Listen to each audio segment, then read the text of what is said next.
Las guerras son para robar. Todas las guerras. Vivimos en el gran engaño de la guerra, que es uno. Pensamos que existe la paz. Y luego yo te cuento la mentira que te han contado desde que vas en la secundaria. La Primera Guerra Mundial comenzó porque mataron al archiduque de Austria. La Tercera Guerra Mundial ya empezó, va a empezar, la van a anunciar en 8 columnas. Este es el primer problema con la Tercera Guerra Mundial. La gente se pregunta, ¿va a haber Tercera Guerra Mundial? ¿Cuándo empieza? Y no es que la vayan a inaugurar formalmente. Entonces, vamos a hablar del actual conflicto que no es en Ucrania, que no es en Medio Oriente, que no es en Taiwán, es en todo el planeta. Y que estos conflictos, Medio Oriente, Israel, Siria, Ucrania, Taiwán, Pakistán, África, no son conflictos separados. Todo lo que ocurre en este momento, siglo XXI, en nuestro planeta, todo es parte de la misma guerra. Y sí, es una guerra mundial. ¿Cuándo comenzó? Probablemente en 1492. ¿Cómo? Vamos a ver cómo esta guerra mundial comenzó en 1492. Hay mucho que decir en torno a la Tercera Guerra Mundial, pero lo primero, hay que reflexionar. ¿Qué es una guerra mundial? Esta a la que le llamamos la Primera Guerra Mundial, de 1914 a 1918, tiene una principal característica y es que no fue mundial. De hecho, en su momento le llamaron la Gran Guerra de Europa. Ya hasta después le pusieron Primera Guerra Mundial. Y eso nos lleva a otra reflexión.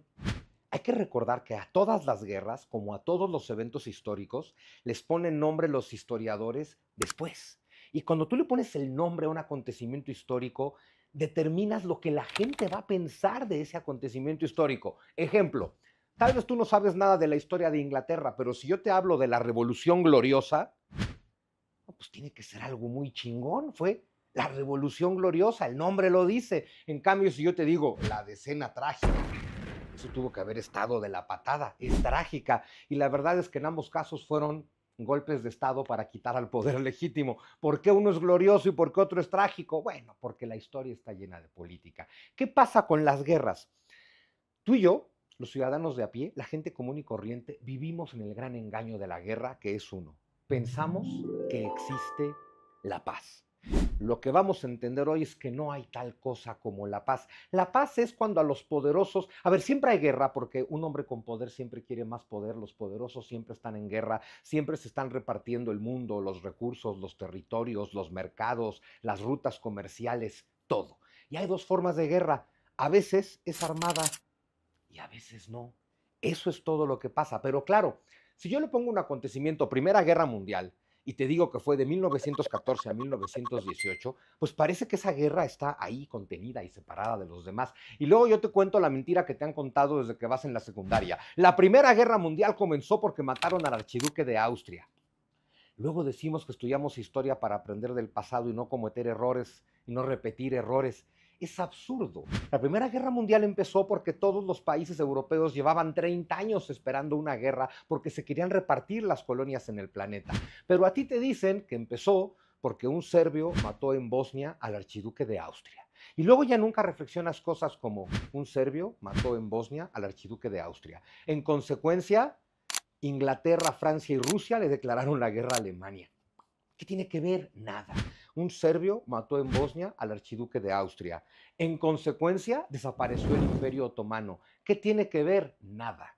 Un serbio mató en Bosnia al archiduque de Austria. En consecuencia, Inglaterra y Francia se repartieron el Medio Oriente. Porque una vez que empezó la guerra, pues ya estamos en esto, ya estamos encarrerados y vamos a hacer lo que se hace en todas las guerras, robar. No existen las guerras justas. Las guerras son para robar. Todas las guerras, para robar personas, para robar territorios, para robar recursos, si eres Napoleón, para robar obras de arte, lo que sea. Las guerras son para robar. Entonces, claro, yo te digo que la Primera Guerra Mundial empezó en 1914 porque mataron al archiduque de Austria y te digo que terminó en 1918 y culminó con la paz de Versalles y nos quedamos con un aprendizaje muy tonto que es algo así como antes de 1914 no había guerra. Mataron al archiduque de Austria. Si no lo hubieran matado, no hubiera habido guerra, lo cual es estúpido. Pero como sí lo mataron, sí hubo guerra. Y aunque nadie quería la guerra, porque no, nadie quería la guerra, pero todos se la declararon. 5 años después, todos se declaran la paz, firman un tratado universal de paz. Entonces tú piensas que la guerra terminó.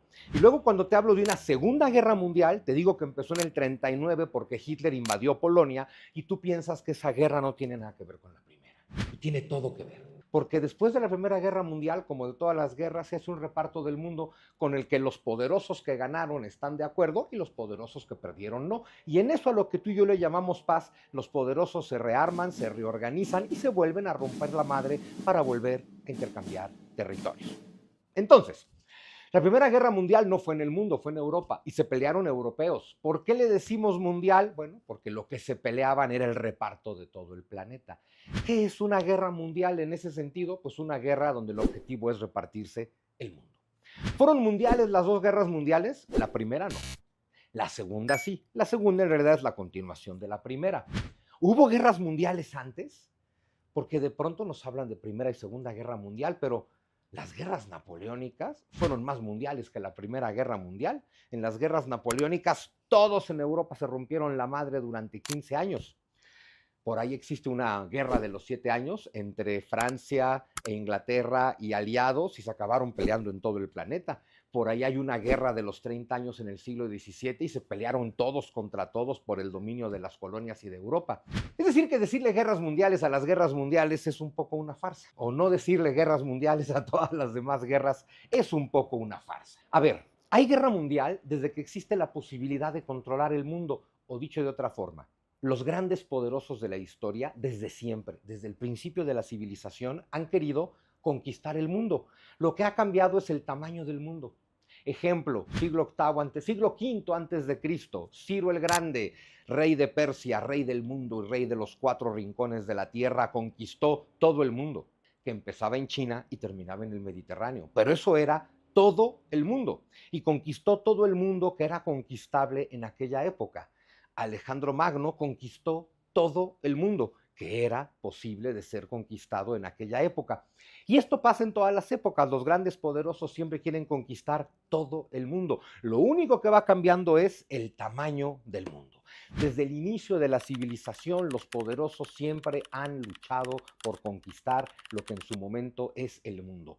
Pero a partir del siglo XIX, con la revolución industrial y la industrialización de la guerra, por primera vez en la historia es posible dominar todo el planeta. Y una vez que es posible dominar todo el planeta, porque es posible darle la vuelta a todo el planeta y se hace comercio en todo el planeta, surge la necesidad de dominar todo el planeta. Tienes la capacidad y la necesidad de dominar todo el planeta. Esa es la historia del siglo XX. Nunca antes se pudo. A ver, ojo, esto se trata de dominar el mundo, pero dominar el mundo tiene reglas, entonces vamos a hablar un poco de geopolítica. Hay un geopolitólogo muy importante, ahora comentaremos más de él, John Hartford Mackinder, que establece una teoría que él llama el corazón de la Tierra. Literal, es como ver El Señor de los Anillos y es una leyenda del Anillo del Poder. Porque este señor nos dice, el que domine Europa del Este dominará el corazón de la Tierra. El que domine el corazón de la Tierra dominará la isla del mundo, y el que domine la isla del mundo dominará el planeta. En serio, podría estar puesto en un anillo. Pero nos está dejando una cosa muy clara. El objetivo es dominar el planeta. Para dominar el planeta, primero hay que dominar la isla del mundo. Para dominar la isla del mundo, primero hay que dominar el corazón de la Tierra. Para dominar el corazón de la Tierra, primero hay que dominar Europa del Este. Europa del Este se llama Ucrania. Por eso nos estamos peleando por Ucrania, porque hay que dominar Europa del Este para dominar el corazón de la Tierra, para dominar la isla del mundo, para dominar el planeta. La isla del mundo es Eurasia, este gran continente que va de China hasta España. El corazón de la Tierra es, como Mackinder le llama, a todo el territorio que está en el centro de Eurasia, básicamente Rusia. Entonces vamos a entender por qué siempre ha habido guerras contra Rusia, porque al final Rusia posee el territorio que todo aquel que aspira a tener poder tiene que dominar. Vamos a hablar de dos hombres importantes. Vamos a hablar entonces de John Hartford Mackinder y de Alfred Mahan. Vamos a empezar por el almirante británico Alfred Mahan, quien escribe un libro, ¿no? La influencia sobre el poder del mar a través de la historia, de 1660 a 1783. A ver, esto es bien simple. Quien domina el mar domina el comercio mundial, quien domina el comercio mundial domina el mundo. Pero fíjense, está dejando otra vez muy claro, todo se trata de dominar el mundo. ¿Quieres dominar el mundo? Hay que dominar el comercio mundial. ¿Quieres dominar el comercio mundial? Hay que dominar los mares. ¿Por qué? Pues porque por ahí se mueve la mercancía. Entonces, bueno, a ver, y por eso los británicos se dedicaron a dominar los mares y por eso los norteamericanos se dedican a tener portaaviones por todo el planeta, porque hay que dominar los mares para dominar el comercio, para dominar el mundo. Todo se trata de eso. Y eso nos lleva a un tema bien interesante, la relación entre guerra y comercio, porque a ver, la situación con la civilización es esta. Desde el principio de la civilización, todos necesitamos recursos que no tenemos y que sí los tiene el otro. Eso ha pasado siempre. ¿Cómo solucionas ese problema? Desde el principio de la historia solo ha habido dos caminos, la guerra o el comercio. O sea, el camino civilizado es tú tienes cosas que yo necesito, seguro yo tengo cosas que tú necesitas, vamos a intercambiar. Camino civilizado. Camino incivilizado, tú tienes cosas que yo necesito, te voy a romper la madre y te las voy a quitar porque yo las quiero. Ese es el camino de la guerra. Y siempre se han juntado. Hacemos comercio para evitar la guerra. Pero cuando no ganamos en el comercio, hacemos guerra para dominar el comercio, que de eso se trata también la actual guerra. Y bueno, vamos a hablar de Eurasia, porque todo se trata de dominar la isla del mundo, que es como le llaman a Eurasia. ¿Qué es Eurasia? Acuérdate que desde la primaria te engañaron con esto de que hay un continente asiático y un continente europeo. Hay un solo continente llamado Eurasia. No hay ninguna división entre Europa y Asia, es una sola masa continental que lo abarca todo. Eso es a lo que Mackinder le llama la isla del mundo. ¿Por qué hay que dominar la isla del mundo? Bueno, pues porque ahí está el 70% de la población del planeta y el 70% de los recursos necesarios. Solo por eso hay que dominar Eurasia, es decir, la isla del mundo. Así es que vamos a tratar de entender este tablero de ajedrez. Y los mapas son muy importantes. Aquí se ve Eurasia como el único continente que es. La isla del mundo es todo esto, ¿no? Todo alrededor de Eurasia. Aquí está el 70% de la población mundial. Pero aquí hay una cosa bien interesante. Fíjate, en este extremo de Eurasia, al que llamamos Europa, hay más o menos 800 millones de habitantes. En este extremo de Eurasia, al que llamamos China, hay 1.500 millones de habitantes. 2.000 millones de habitantes si sumamos China y el sureste asiático. En este extremo de Eurasia, al que llamamos India, hay 1.500 millones de habitantes. ¿Cuál es el tema? 800 millones de habitantes de un lado, 1.500 millones de habitantes del otro, 2.000 millones de habitantes del otro, y al centro de Eurasia, el corazón de la Tierra. Aquí están todos los recursos necesarios para que todo el mundo sobreviva y es un territorio despoblado. Es casi todo de Rusia, de Kazajstán o de China, pero aquí hay todos los recursos y muy poca gente. Entonces, los cientos o miles de millones de personas viven alrededor de todos los recursos necesarios. La guerra es por esto. Y claro, no es lo mismo tener, ya lo veremos, planicies fértiles, como en la parte siberiana, que mesetas montañosas, que desiertos de tierra. Toda la guerra tiene también que ver con esto. Vamos a entender entonces más. Justo John Hartford Mackinder en 1904, aquí está lo del anillo del poder. Quien controle Europa del Este dominará el corazón de la Tierra. Quien controle el corazón de la Tierra dominará la isla del mundo. Quien domine la isla del mundo dominará el planeta. ¿De qué está hablando este hombre? Bueno, pues lo sabremos con el mapa. La isla del mundo, toda Eurasia. Esto es lo que hay que dominar. El 70% de la población y de los recursos. Para dominar esta isla del mundo, dice Mackinder, hay que dominar el corazón de la Tierra. El corazón de la Tierra es todo el centro, todo lo que sería el Asia Central, Kazajstán y toda la Siberia rusa. Esto es el corazón de la Tierra. Pero para dominar el corazón de la Tierra, dice John Hartford Mackinder, hay que dominar Europa del Este. Europa del Este es Polonia, Ucrania y Bielorrusia. Desde que cayó la Unión Soviética en 1991, Polonia quedó claramente en el bando occidental europeo. Bielorrusia quedó claramente en el bando ruso y Ucrania quedó en medio. Y eso es lo que ellos están dividiendo. ¿Quién se va a quedar como Ucrania? O, ¿cómo pasará? La vamos a partir. ¿Cómo va a ser la división de Ucrania? Porque nos estamos peleando por Europa del Este. ¿Por qué es tan importante Europa del Este? Porque es la única forma de llegar al corazón de la Tierra, que hay que dominar para dominar la isla del mundo, que hay que dominar para dominar el planeta. ¿Por qué?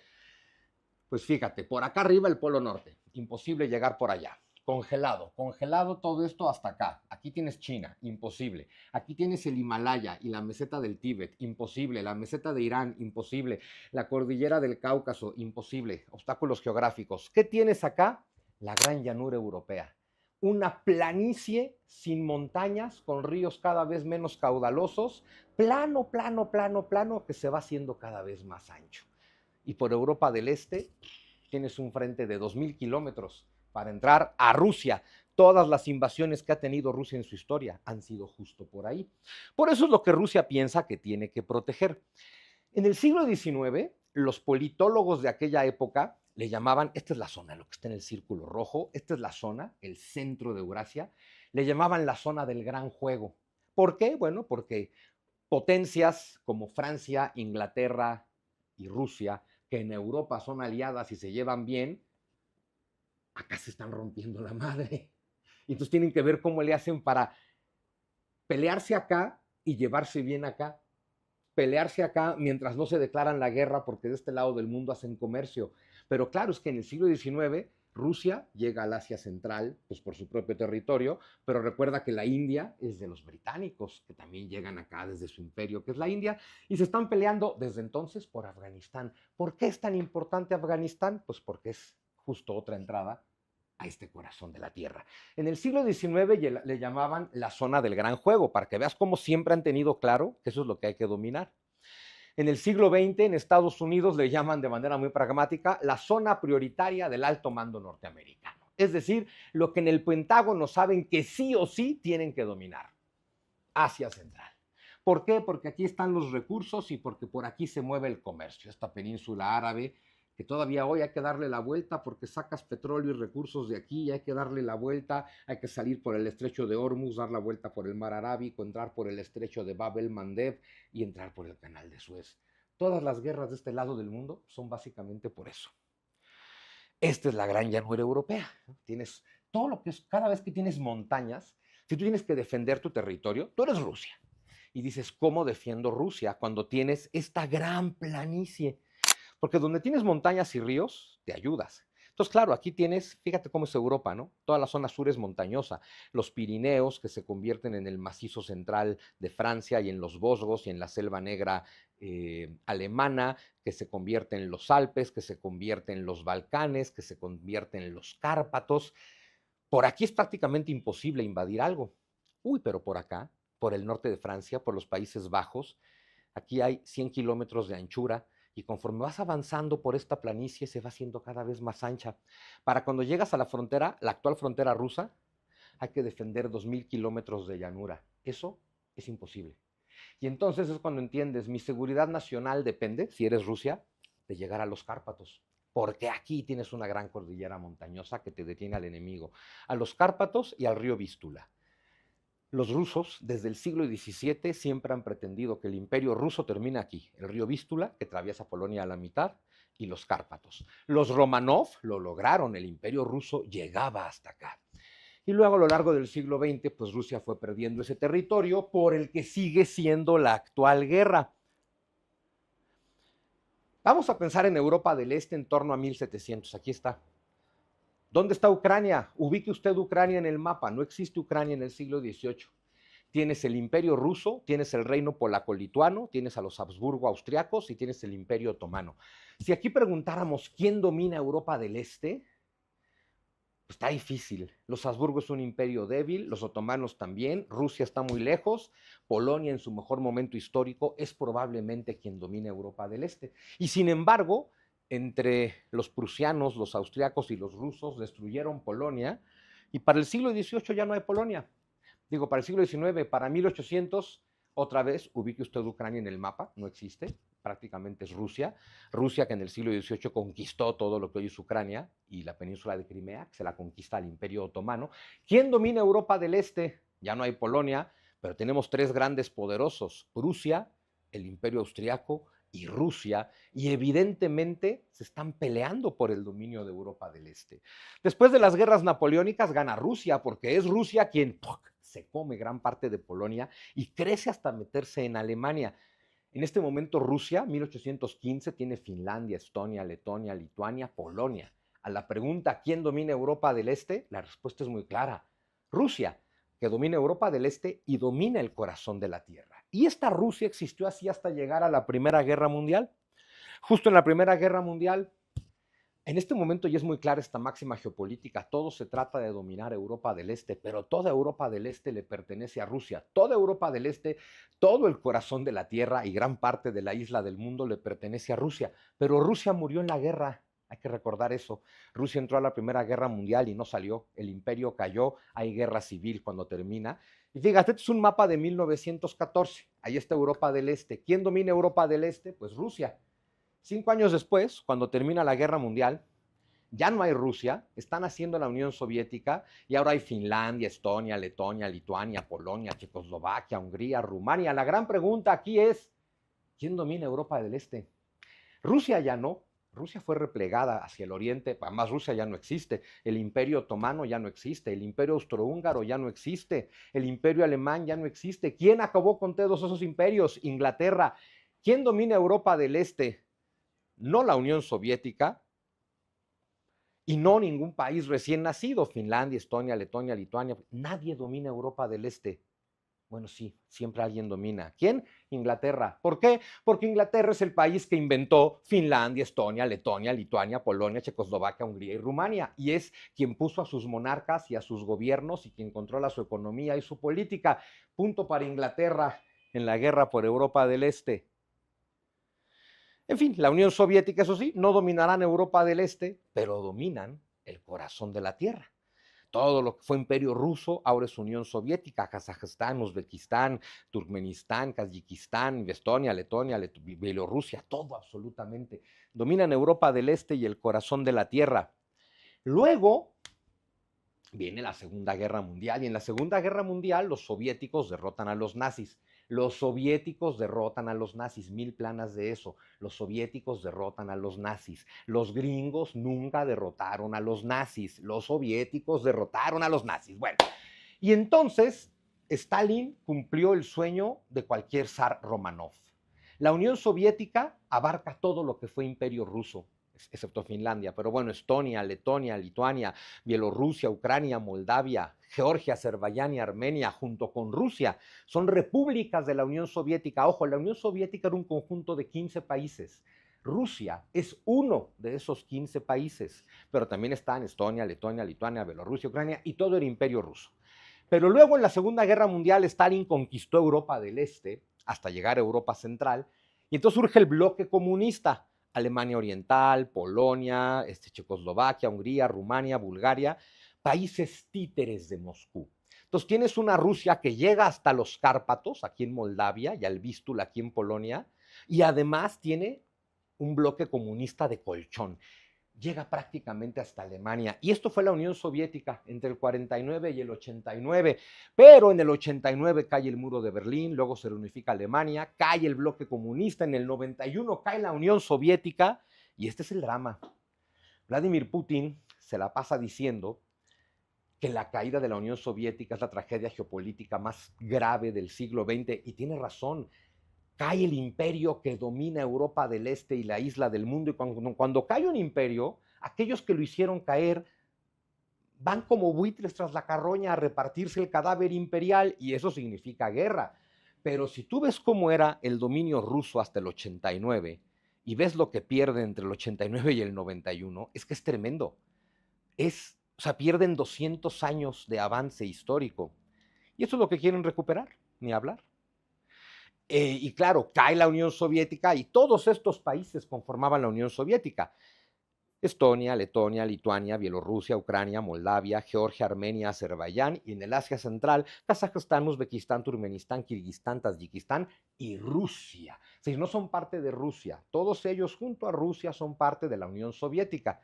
Entonces, claro, ¿cuál es la isla del mundo de John Mackinder? Eurasia. Pues la Unión Soviética es media Eurasia. Hay que dominar el corazón de la Tierra. El corazón de la Tierra prácticamente es ruso. Hay que dominar Europa del Este. Rusia ya domina Europa del Este, ya domina el corazón de la Tierra y ya domina gran parte de la isla del mundo. Cae la Unión Soviética y todo esto queda al mejor postor. Y ahora tienes un montón de países recién nacidos, sin tradición política, sin moneda propia, sin tradición económica, pobres, pero con un montón de recursos y con dictadorzuelos que han quedado en el poder. Y desde el 92 no se ha terminado de enfriar el cadáver soviético, cuando esto ya está lleno de negociadores norteamericanos para extraer todos los hidrocarburos del mar Caspio. La caída de la Unión Soviética es el final de la Guerra Fría. Y la Guerra Fría es una guerra. Claro, le llamas Guerra Fría y suena que es una guerra falsa, que es una guerra de mentiritas, que es una guerra no tan en serio. Es una guerra. Es fría porque Rusia tiene 50,000 dispositivos nucleares. Entonces no te puedes meter con Rusia. Hoy tampoco te puedes meter con Rusia porque tiene 5,000 dispositivos nucleares. Entonces es fría porque no se disparan entre sí Rusia y Estados Unidos, pero es guerra. Y el objetivo en la guerra es destruir a tu enemigo y Estados Unidos gana la Guerra Fría. Destruye a la Unión Soviética y se empiezan a repartir los restos del imperio, como pasa después de todas las guerras. Y me encanta Harry Truman. Harry Truman fue presidente de Estados Unidos justo al terminar la Segunda Guerra Mundial. Y en una carta que le escribe a Henry Kissinger, fíjese qué interesante le dice Truman: derrotamos por completo a nuestros enemigos y luego los trajimos de vuelta a la comunidad de naciones. ¿A quién se refiere? A Japón y a Alemania. Es lo que hace Estados Unidos en 2 guerras mundiales, destruir a Japón y a Alemania. ¿Por qué a Japón y Alemania? De pura casualidad eran las 2 potencias industriales que más competencia le hacían a Estados Unidos. Uno lo partes en 2, sobre otro sueltas 2 bombas atómicas, se acabó la competencia. Derrotamos por completo a nuestros enemigos y luego los trajimos de vuelta a la comunidad de naciones con esa arrogancia de comunidad de naciones no son todos los países, son mis cuates, los que se llevan conmigo y juegan con mis reglas. Y tiene razón y es tremendo, destruí Alemania, devasté Japón y luego los traje a mi redil y los hice mis cuates. Básicamente, visto al revés, es un Japón y una Alemania que dicen, en serio ya no te metas con este cabrón. ¿Por qué? Porque habla en serio. Y se convierten en los grandes aliados de Estados Unidos. Se me gusta pensar que solo Estados Unidos es capaz de hacer algo así. A ver, es una forma de llegar a la paz. Tu enemigo es Japón, tu enemigo es Alemania, los destruyes, los sometes, los pones de tu lado. Bueno, pues entonces ya tienes paz. ¿Qué pasa después? Tenemos toda la Guerra Fría. Japón y Alemania son aliados de Estados Unidos. ¿Qué pasa en el 91? Cae la Unión Soviética y China está abriéndose al mundo. Y entonces en el 91 parecía que tal vez Estados Unidos podía lograr con Rusia y con China lo que había logrado con Japón y Alemania. Es decir, te destrozo, te humillo y te recibo entre mis brazos.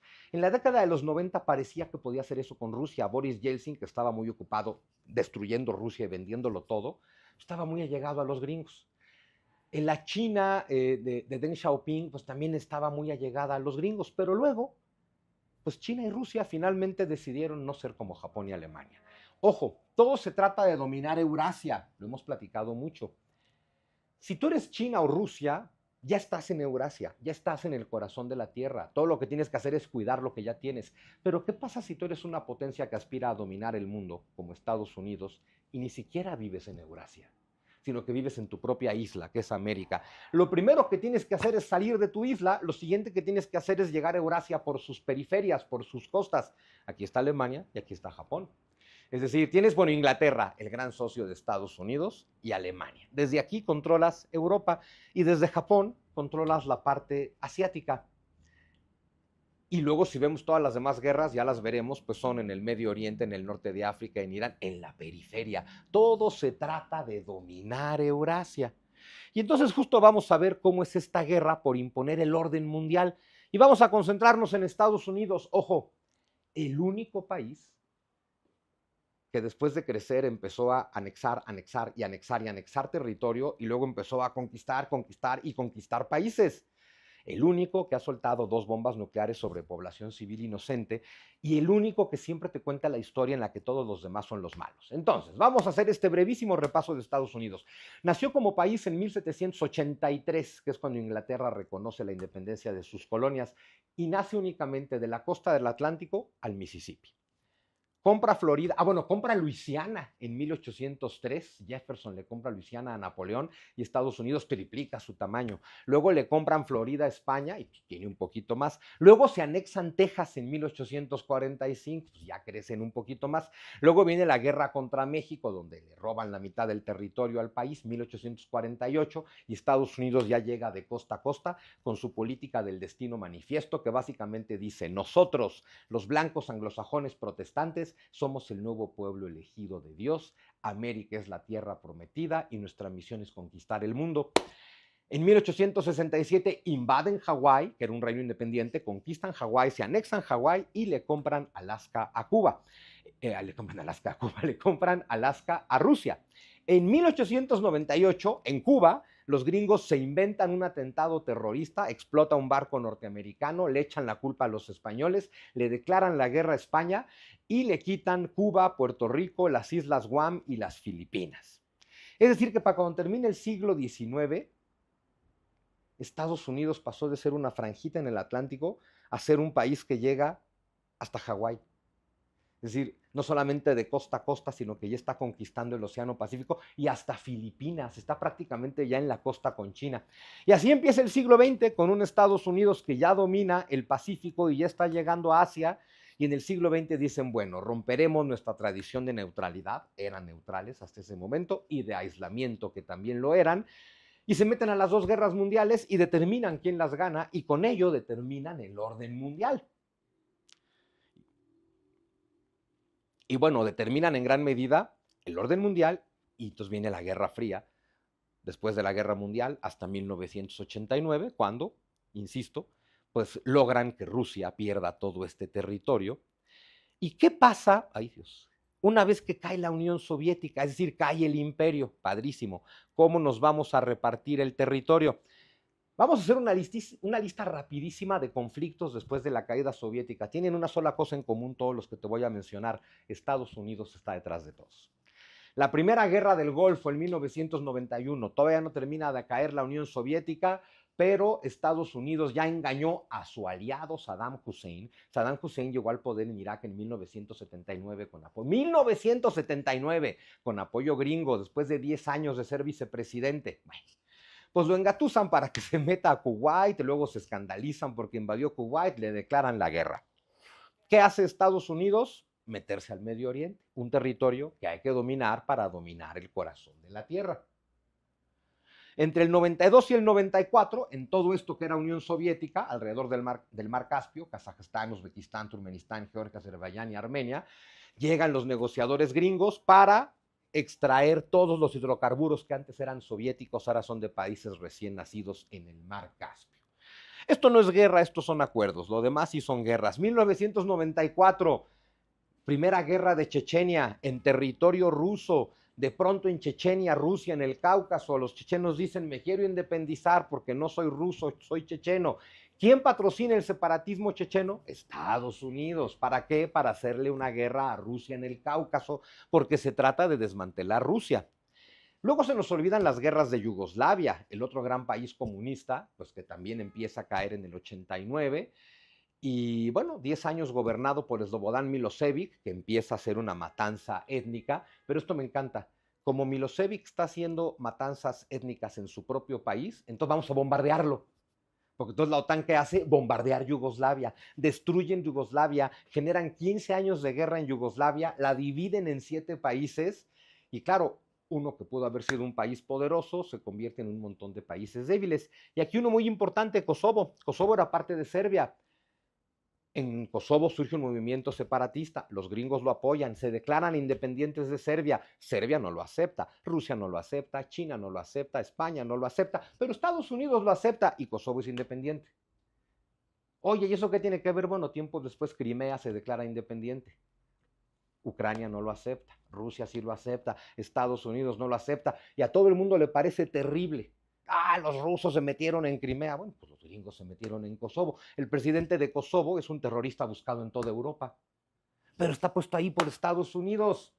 Y es un narcoestado por el que llegan todas las drogas que vienen por la ruta de los oleoductos que hicieron los gringos en el mar Caspio. En fin, Una segunda guerra de Chechenia, la primera le tocó a Yeltsin, la segunda le toca a Putin. La primera fue nacionalista, es decir, los chechenos dicen soy checheno y no ruso. ¿A quién le importa eso? A nadie, solo a los chechenos.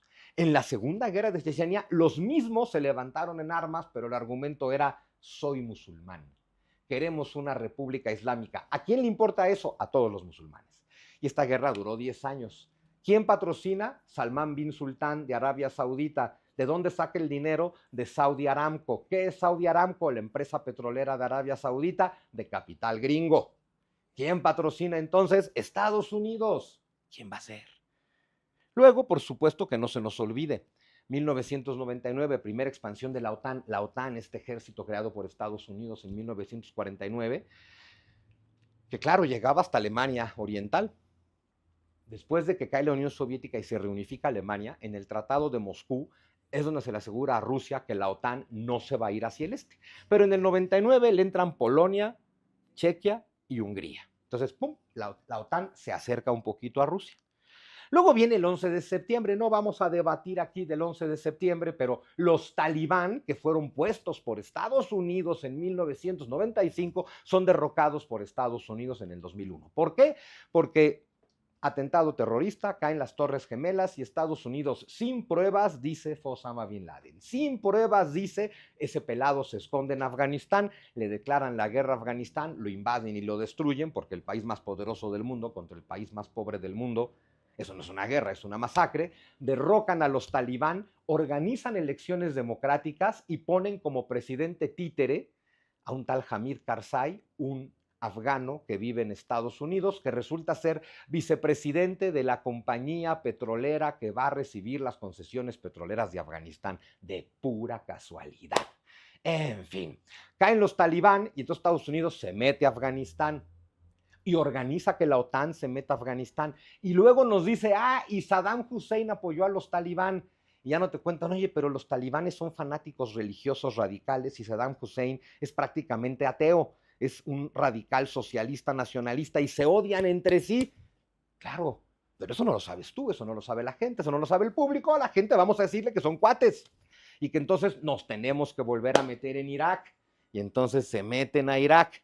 Y entonces la parte norte de Irak, la que está poblada por kurdos, los gringos crean ahí el Kurdistán iraquí autónomo, donde hoy en día hay un ejército de 200,000 soldados gringos y kurdos. Es decir, que Estados Unidos tiene 200,000 soldados metidos al norte de Irak, junto a Irán, junto a Siria, junto a Turquía y a nada de Rusia. ¿Quién dice que eso está mal? Nadie. Es una cosa muy rara, pero ahí están metidos los gringos desde el 2003. En el 2004 se amplía más la OTAN y le entran Estonia, Letonia, Lituania, Eslovaquia, Eslovenia, Rumania y Bulgaria. ¡Pum! Seguimos acercándonos a Rusia.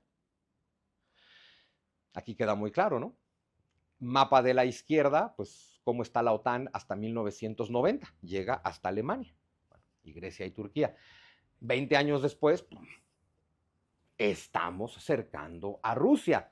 Y luego falta que invitemos a Ucrania y a Georgia, que eso es lo que va a pasar. En el 2008 se invita a Ucrania y a Georgia a entrar a la OTAN. Estamos cercando Rusia, porque además, este es el Cáucaso. Y aquí, si tú le quitas esto a Rusia, que son 200 kilómetros, le quitas el Cáucaso. Y aunque solo sea el 10% de su territorio o el 5%, si le quitas el Cáucaso, le quitas todo, porque es su salida al Mar Caspio, al Mar Negro y la zona principal por la que pasan los hidrocarburos. Y evidentemente se trata de eso, porque por eso está acercando a Rusia por el Cáucaso.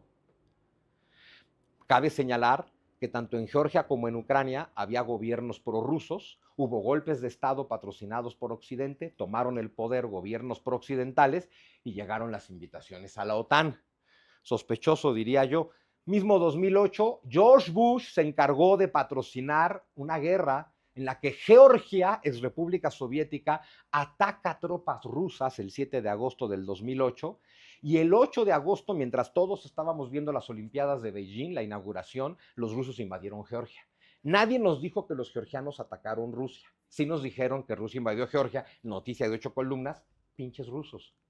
Y de pronto hay que notar cómo los medios tienen una tendencia de solo te cuento la mitad de la historia, solo te cuento cuando Rusia ataca, pero no te cuento cuando Rusia es atacada. En el 2011, que no se nos olvide que los gringos inventaron la primavera árabe con la cual quitaron a Muammar Gaddafi de Libia, a Hosni Mubarak de Egipto, generaron cambios en Túnez, en Marruecos, en Argelia, y lo más importante, esto está lleno de gas shale o gas de esquisto y ahora, desde el 2011, también está lleno de compañías norteamericanas extrayendo ese gas. ¿Y por qué es tan importante extraer este gas desde el 2011? Porque ya sabemos que tenemos planeada una guerra contra Rusia para quitarle el control del gas y tenemos que buscar fuentes alternativas. Luego en el 2012, pues como en Siria no lograron derrocar al régimen, guerra civil en Siria, y ahí se van a meter todos. Y claro, en el 2014, cuando un gobierno prorruso es derrocado en Ucrania, es cuando Crimea se separa de Ucrania, hacen un referéndum, se integran a Rusia. Ah, eso es terrible. Sí, cuando Kosovo hace lo mismo, nadie dice nada. Son diferentes varas de medir. En el 2017, Rusia y Siria anuncian que ganaron la guerra civil, es decir, que todos los grupos rebeldes de Siria han perdido. Bashar el-Assad se mantiene en el poder. Punto para Rusia. Luego, en el 2024, Bashar el-Assad salió huyendo. Punto para Estados Unidos. Esto no tiene nada que ver con Siria. En el 2021, después de 20 años y sin lograr terminar su oleoducto, los gringos se retiran de Afganistán. Y a finales del 21, cuando los gringos se retiran, uno podría preguntarse por qué. Luego, cuando ves que en febrero del 22 empieza la guerra de Ucrania, te queda muy claro por qué. Y también te queda claro que ni los gringos pueden estar en todos lados al mismo tiempo y tenían que elegir entre Ucrania y Afganistán. Se fueron de Afganistán para poder estar en Ucrania. Y en fin, el tema es que Estados Unidos salió de su continente, atravesó los océanos y se empieza a meter cada vez más por la periferia de Eurasia para proseguir con su proyecto, que es dominar el mundo, para lo cual hay que dominar la isla del mundo y por lo tanto el corazón de la Tierra y por lo tanto Europa del Este. Estados Unidos necesita, uno, dominio sobre Europa. Ese lo tiene, porque además dominan. A ver, Alemania fue un país invadido por Estados Unidos todo el siglo XX, tampoco te lo cuentan, pero en 1990 seguía habiendo 50,000 soldados gringos de invasión. Dominaron Alemania y su política y por lo tanto la Unión Europea, que es una iniciativa alemana. Dominan Europa. Control e influencia sobre Europa del Este, es lo que están intentando con lo de Ucrania. Influencia en el Cáucaso, pues es lo que intentan a través de Georgia. Dominio del Medio Oriente, es lo que intentan a través de Israel. Influencia en el Asia Central, pues es lo que más se pelean con Rusia, con estos países. Influencia en la India, esa la tienen. India es un gran socio de Estados Unidos, pero Estados Unidos no le vende un solo rifle a India. Toda la defensa de India depende de Rusia. Entonces, la relación de India con estos dos es bien interesante. Necesitan influencia en el sureste asiático, la logran en gran medida a través de Filipinas. Dominio en el Pacífico asiático, pues lo logran a través de sus títeres por allá, que son Corea del Sur y Japón. ¿Qué más necesitan? Debilitar a China, lo intentan con esta guerra comercial, y dividir a los países musulmanes, lo cual es muy fácil. Enfrentarlos entre sí siempre le ha resultado sencillo a Estados Unidos. Pero claro, estamos hablando de que tienes que dominar el norte de África, el Medio Oriente, los países árabes, la India. Estamos hablando de la periferia de Eurasia. Si entendemos todo lo anterior, podemos entender por qué es tan importante Ucrania, pero también nos va a ayudar a entender por qué es tan importante Taiwán. Porque, ojo, va a haber una guerra por Taiwán. Va a haber un conflicto por Taiwán. Ojalá no sea guerra, pero conflicto por Taiwán va a haber. ¿Por qué? Porque Taiwán no es un país. Taiwán no es reconocido como país más que por 11 o 10 países de todo el planeta. Eso es bien importante tenerlo claro. Taiwán, que fue parte del imperio chino, de la dinastía Qing, hasta que cayó el imperio chino. El Partido Comunista, que toma el poder en 1949 tras una guerra civil, ha propuesto y le ha prometido al pueblo chino que para el 2049, cuando se cumplen 100 años de que han tomado el poder, van a haber recuperado todo el territorio de la dinastía Ming que perdieron en manos de Occidente. Y eso incluye Taiwán. Pero lo de Taiwán no es únicamente un tema histórico, y sí que lo es. Incluye un tema de geopolítica, vamos a ver. Pero lo primero que hay que tener en cuenta, por cierto, porque tal vez aquí no se entiende muy bien, Estados Unidos no reconoce a Taiwán como país. Ojo con eso. Estados Unidos no reconoce a Taiwán como país. De hecho, no hay un solo país llamado Taiwán. Taiwán tiene un nombre oficial que es la República de China. Y aquí está la complicación. Taiwán se hace llamar República de China y China se hace llamar República Popular China. Y es que, claro, todo esto era el imperio chino. Cayó el imperio chino en 1912 con revolucionarios a sueldo norteamericanos e ingleses, pero bueno, cae el imperio chino y hay una guerra civil entre 1927 y 49 entre dos bandos, los nacionalistas de Chiang Kai-shek y los comunistas de Mao. Cada uno quiere tomar el control de China. Claro, uno trae como proyecto la República Nacional China y otro trae como proyecto la República Popular China. Los comunistas ganan en toda la China continental y proclaman, 1 de octubre del 49, la República Popular China. Chiang Kai-shek sale huyendo a Taiwán y proclama la República Nacional China. Desde entonces hay una política fundamental que se llama una sola China. Esta política dice, solo hay un pueblo chino, solo hay un territorio chino y solo hay un gobierno legítimo que representa a China. Claro, Taiwán dice somos nosotros y China dice somos nosotros. Y China, si tú quieres ser amigo de China, es decir, tener relaciones diplomáticas con China y comerciar con China, China te dice, padrísimo, si quieres ser mi amigo, no puedes reconocer a Taiwán, porque solo hay una China. Para ti, ¿cuál es esa China? No, pues tú. Ok, perfecto, entonces sí podemos ser amigos. ¿Quién sí reconoce a Taiwán?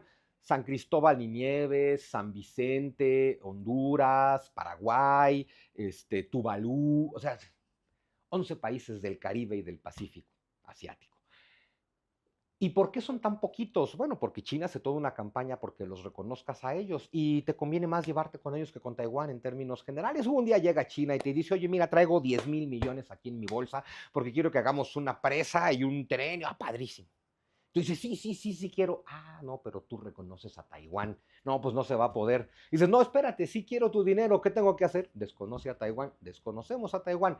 11 países en la actualidad reconocen a Taiwán. Estados Unidos reconoce a China. Por lo tanto, no reconoce a Taiwán. No lo reconoce como país independiente. Y si no es un país independiente, es parte de otro país. No hay de otra. Y ese otro país es China.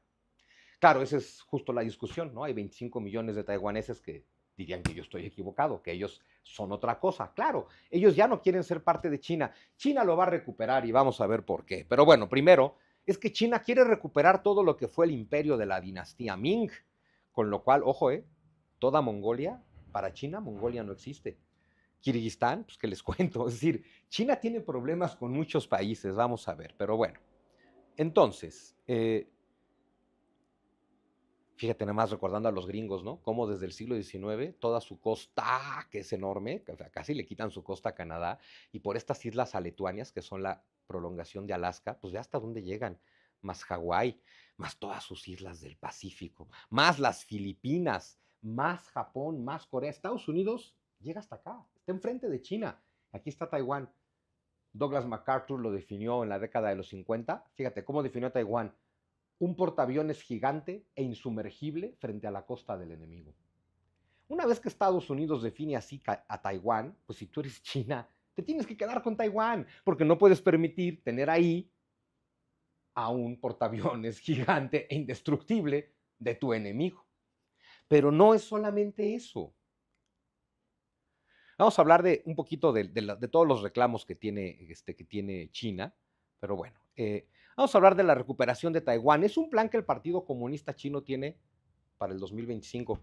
Yo creo que lo van a aplazar un poco, pero bueno, es una guerra tremenda. Si es guerra directa, no puede ser muy larga porque destruye la economía de todos. Es una guerra que no puede durar más de 6 meses.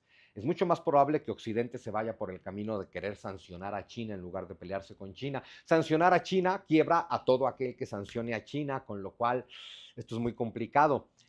¿Qué tan largo va a ser este conflicto? Porque el conflicto va a existir, va a depender de qué tanto se metan Estados Unidos y Japón donde no los llaman.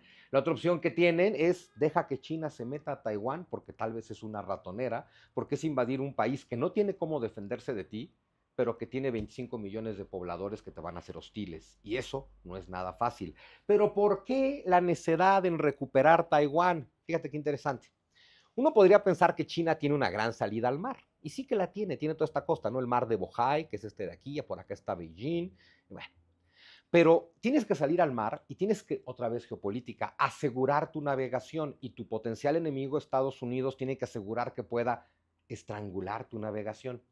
Tienes lo que se llama la primera cadena de islas. Fíjate, esto es Japón. Entonces tienes todo Japón. Luego tienes las islas Senkaku, donde está Okinawa, que llegan hasta Taiwán. Y luego de Taiwán siguen unas islitas hasta llegar a Filipinas, que se prolonga hasta llegar a Borneo. Todo esto es lo que se llama la primera cadena de islas. Y claro, Japón, aliado gringo. Corea del Sur, aliado gringo. Taiwán, protegido por Estados Unidos. Filipinas, aliado gringo. Borneo, Malasia, aliado gringo. Es decir, que Estados Unidos puede bloquear perfectamente el comercio chino cuando se le dé la gana. ¿Qué tiene que hacer China? Evitar eso. Así de fácil. Y para eso tienes que dominar Taiwán. Hoy en día, el estrecho de Taiwán, entre Taiwán y China, es considerado mar internacional. Si China tiene Taiwán y llega hasta acá, esto ya no es internacional, es chino. Pero además, China podría asegurar su salida no solo a todo el mar de China, sino al mar de Filipinas, más allá de Taiwán, porque más allá está la segunda cadena de islas, y otra vez, desde Japón, una serie de islas muy pequeñitas, pasando por las Marshall, Salomón, hasta llegar a las islas Guam, hasta llegar a Papúa Nueva Guinea.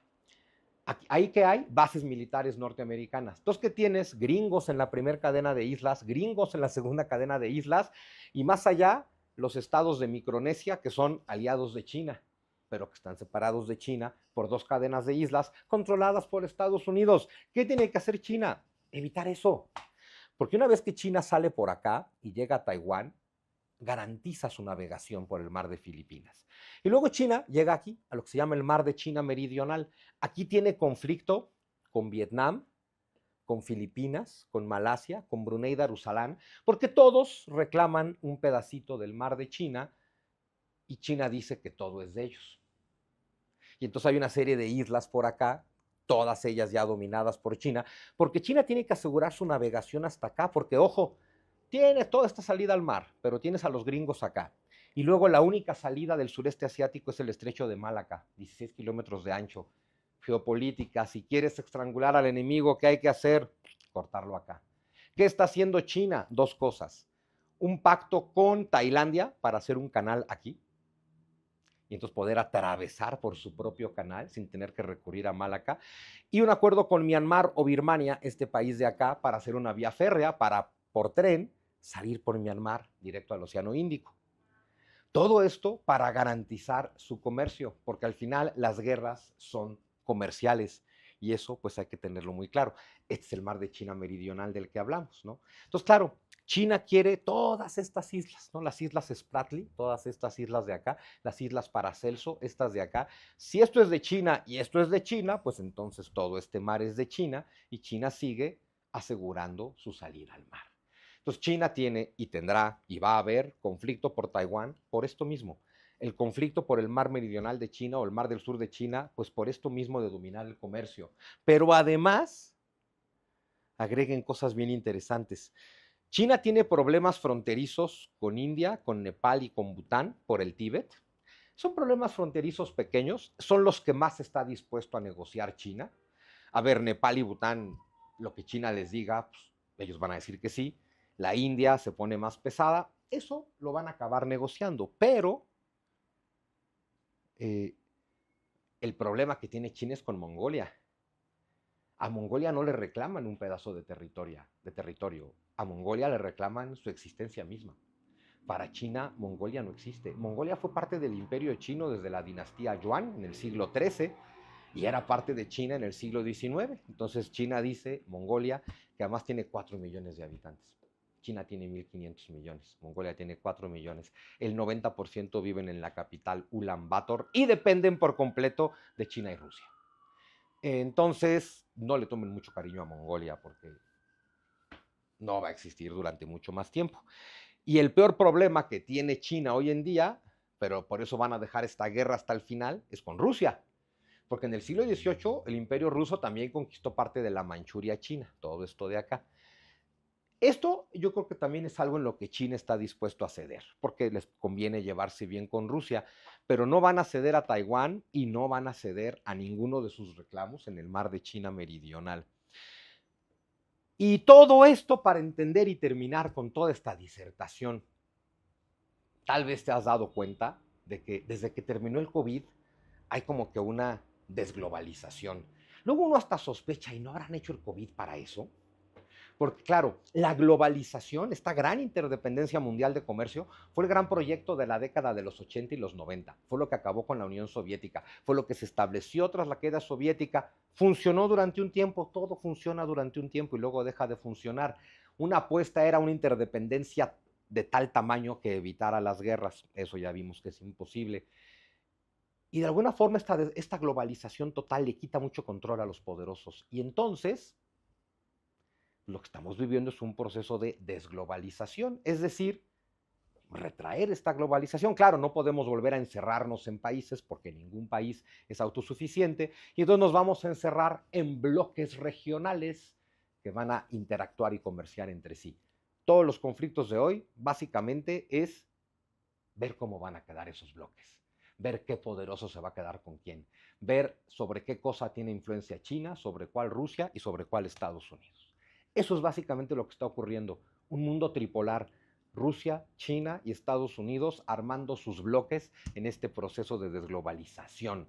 Y claro, por eso tenemos el conflicto con Rusia en Ucrania, el conflicto de Taiwán que tiene que ver con China. Son las dos grandes potencias emergentes dominándole el dominio a la potencia aún dominante que es Estados Unidos.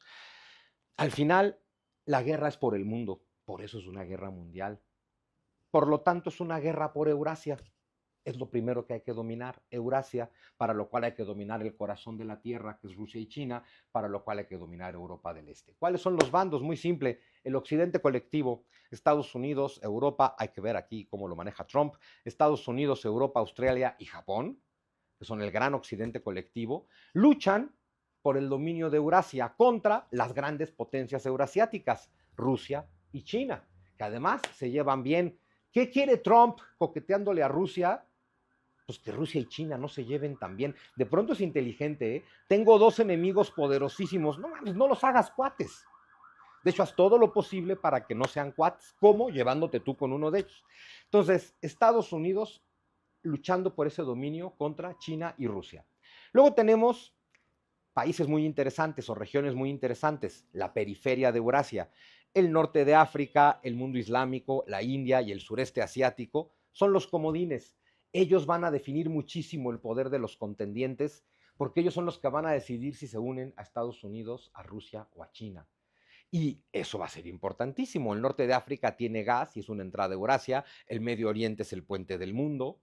El mundo islámico tiene todos los energéticos necesarios. India y su gran frontera geográfica, pues son una gran ayuda. Y bueno, el sureste asiático, entre Australia y China, por quién se decante el sureste asiático, por Occidente, Australia o por China, va a definir mucho. Entonces, estos países tienen mucho que decidir. Y luego, África y Sudamérica. Ahí cada quien va a aprovechar lo que pueda. Literal, son la pelusa de toda esta guerra. Es una pelusa, ahí estamos nosotros, que no se nos olvide. Es una pelusa muy importante y ojo, es un papel maravilloso. Los que estamos aquí, si somos inteligentes, le podemos sacar un gran provecho a esto, porque nos pelucean, es lo que nadie quiere, es lo que en realidad también todos necesitan. China le pone mucha atención a África y a Sudamérica y estos países tan antigringos, pues es venga China, hay que ver qué tanto nos conviene, sabernos poner en una posición donde le podamos plantear a Estados Unidos y a China, Rusia, quién me quiere y con quién voy a estar, eso nos puede dar una gran ventaja. Para eso, por supuesto, necesitamos una serie de características que en México nunca hemos tenido, como sensatez, serenidad y unidad. Pero bueno, si logramos tener eso, podemos sacar un gran provecho en esta guerra. Y esto es lo que está pasando en el mundo.